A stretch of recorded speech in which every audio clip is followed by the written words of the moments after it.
Hello dear viewers, this is ERi-TV English News Broadcast. I'm Barsabet Tagle and these are the major headlines for today. Effort to develop the capacity of members of the National Union of Eritrean Women. Training on Adulis Archaeological Research Project in Asmara. Sahel conflict could engulf West Africa, said Ghana's president. And Turkey to attack Kurdish militants with soldiers and tanks.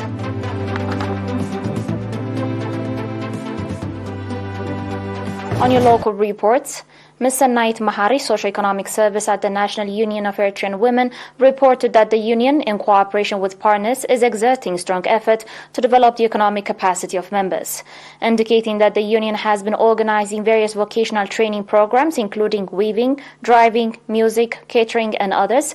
Mr. Knight said that the conducive ground is also being created to enable them bring their products to the market.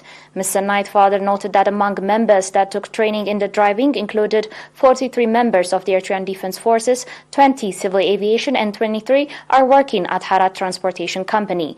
Likewise, Mr. Knight added that members in Ansaba, Gashbarka, and southern regions are being provided training in weaving, while a number of members in the central region are taking training in photography, painting, still and video camera, editing, as well as computer technology.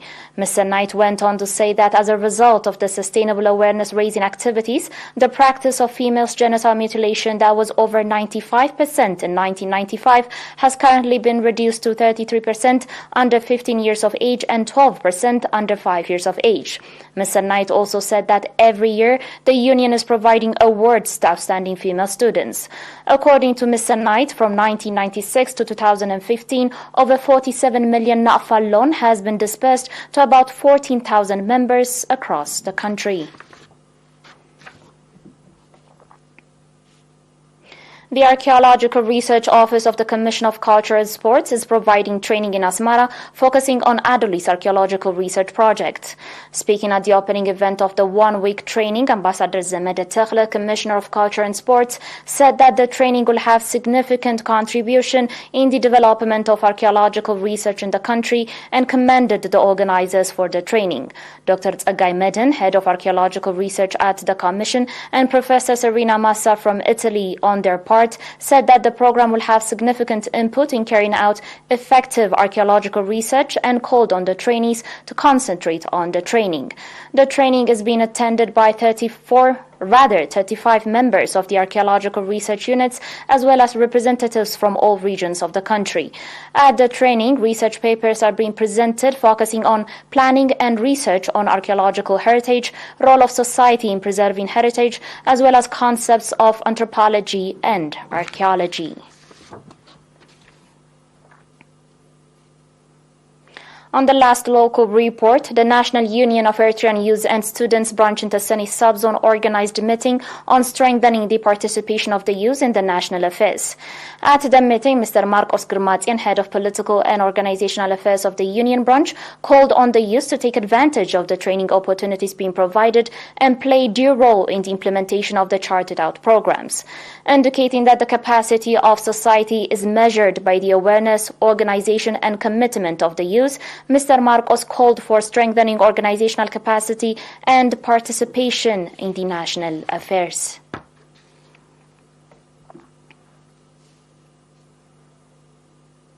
The viewers, do stay with us for the international reports after the short break.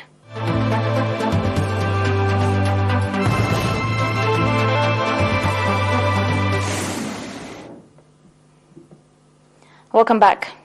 Ghana's President Nana Akufo-Addo has warned that a rampant rebellion in West Africa's Sahel is threatening to engulf the entire region.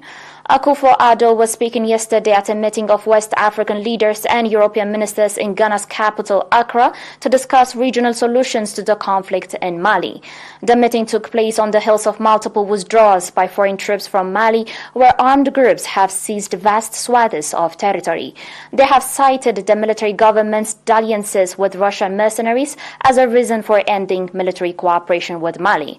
According to the UN, attacks have increased during the past decades despite efforts to fight non-state actors. The violence has killed thousands of people and displaced more than 2.7 million across the Sahel. On today's last report, Turkey will attack militants with tanks and soldiers soon, President Tayyip Erdogan said yesterday, signaling a possible ground offensive against the Kurdish militia in Syria after retaliatory strikes escalated along the Syrian border. His comments came as Turkish artillery kept up bombardment of Kurdish bases and other targets near the Syrian towns of Tal Rifat and Kobani. Turkey has mounted several major military operations against the Syrian Kurdish YPG militia and the Islamic State militants in the northern Syria in recent years. On Monday, Turkey said YPG killed 2 people in mortar attacks from northern Syria following Turkish air operations against the militia at the weekend and a deadly bomb attacks in Istanbul a week earlier. The YPG-led Syrian Democratic Forces said 15 civilians and fighters were killed in Turkish strikes in recent days.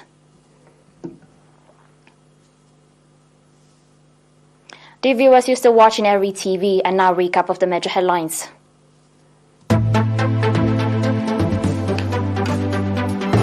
Effort to develop the capacity of members of the National Union of Eritrean Women.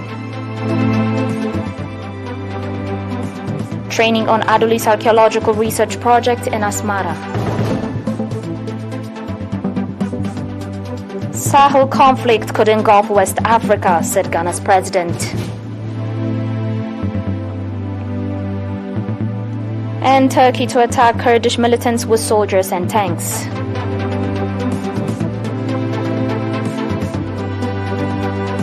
Dear viewers, that was it for today. Thanks for watching and have a good one.